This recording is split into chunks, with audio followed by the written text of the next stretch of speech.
Olivia's fingers danced across the keyboard, the clack of keys filling their cozy study. The room glowed faintly under the amber light of a single lamp, casting shadows on shelves crammed with books. Her latest novel was taking shape, a tale of desire and power woven from the threads of her own life with Mason. He was her muse, the man whose commanding presence and firm touch ignited her imagination. Every chapter pulsed with the heat of their nights together, his deep voice whispering control, her surrender fueling the words that spilled onto the page. Writing was her escape, her way of bottling their passion. But tonight, something felt off. A knot twisted in her gut, unyielding, as if her story was about to unravel. Mason had been distant lately. His architectural firm kept him late at the office, or so he said. Olivia tried to brush it off, chalking it up to deadlines and stress. But the excuses piled up, each one flimsier than the last. He'd come home with the faint scent of unfamiliar perfume clinging to his jacket, his phone buzzing at odd hours, messages he'd dismiss with a casual glance. She wasn't naive. She'd seen the signs before, years ago, when they were younger and less tethered. They'd survived that storm. But now, with their home and life so delicately balanced, the thought of betrayal cut deeper. Claire entered the picture 6 months ago. Mason's new editor at the publishing house, she was sharp, ambitious, and far too comfortable around him. Olivia met her at a book launch, Claire's sleek blonde hair and tailored blazer screaming confidence. She'd laughed too easily at Mason's jokes, her hand lingering on his arm a second too long.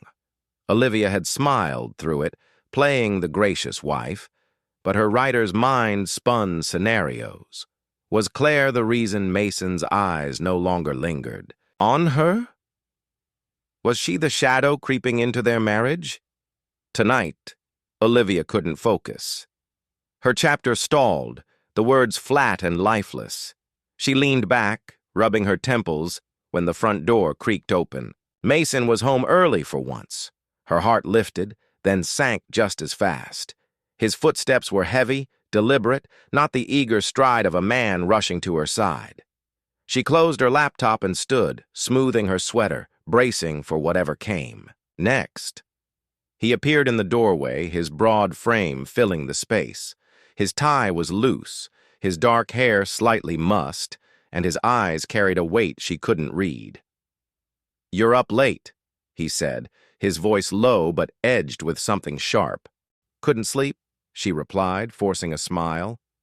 "The book's fighting me." He nodded, dropping his keys on the side table with a clatter. "Maybe you're trying too hard. You always do." The words stung, casual but pointed. She stepped closer, searching his face. "Is something wrong, Mason? You've been different." He sighed, running a hand through his hair. "It's work, Liv. You know how it is. Projects piling up, clients breathing down my neck." She wanted to believe him, but her instincts screamed otherwise. "It's not just work," she said, her voice trembling despite her effort to stay calm. "You're barely here even when you're home. And Claire, you've been spending a lot of time with her." His jaw tightened, a flicker of guilt crossing his face before he masked it. "Claire's my editor. We're working on the new contract. That's it." "Then why does it feel like you're hiding something?" Her words hung in the air, heavy with accusation. She hated how desperate she sounded, but the fear gnawing at her wouldn't let go. Mason stepped forward, his hand reaching for her arm, but she pulled back. "Don't," she whispered. "Just tell me the truth." He hesitated, and in that pause her world tilted. "There's nothing to tell," he said finally, but his voice lacked conviction. He turned away, heading for the stairs. "I'm tired. Let's talk tomorrow." She stood frozen as his footsteps faded, her mind racing. Tomorrow wouldn't fix this. She needed answers now. Grabbing her phone, she scrolled through her contacts, her thumb hovering over Claire's name. She'd saved it months ago, a precaution she'd never thought she'd need. Her pulse pounded as she typed a message. "We need to talk. About Mason. Tomorrow morning, 9 a.m., at the cafe on Elm."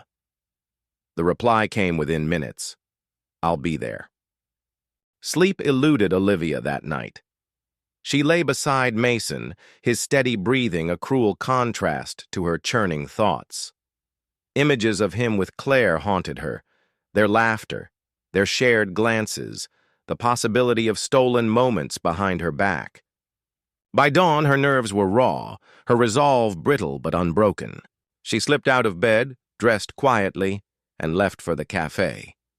Claire was already there, seated at a corner table, her posture perfect, her expression unreadable. Olivia's stomach churned as she approached, each step heavier than the last. She sat down, clutching her coffee like a lifeline. "You wanted to talk?" Claire said, her tone neutral but her eyes sharp. "So, what's this about?" Olivia swallowed, her throat tight. "I know something's going on with you and Mason. I'm not blind. I need to know the truth." Claire's lips parted, surprise flickering before she leaned back, folding her arms. "You think we're having an affair?" "Are you?"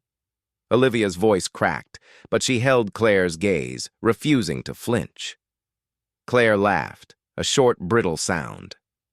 "Wow, you've got quite the imagination." "No, Olivia, I'm not sleeping with your husband." "Then why is he so different?" Olivia pressed, her hands trembling. "The late nights, the secrecy, the way he shuts me out. If it's not you, then what is it?"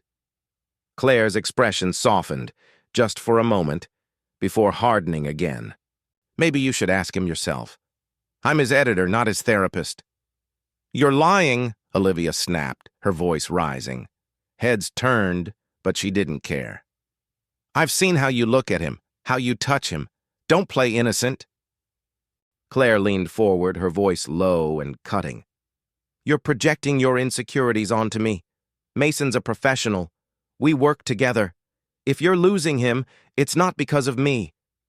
The words hit like a slap, but Olivia refused to back down. "If I find out you're lying, Claire, I swear I'll make you regret it." Claire stood, grabbing her purse. "Threats don't suit you, Olivia. Fix your marriage before you start pointing fingers." She walked out, leaving Olivia alone with her doubts. The cafe buzzed around her, but all she could hear was the pounding of her own heart.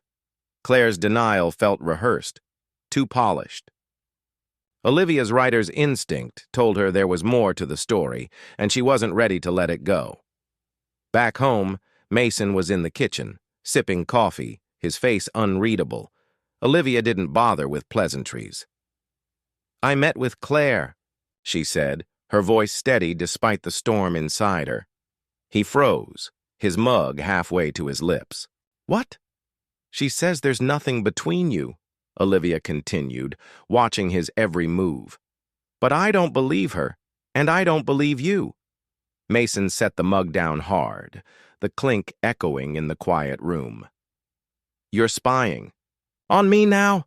Jesus, Liv, what's gotten into you?" "What's gotten into me?" She shot back, stepping closer.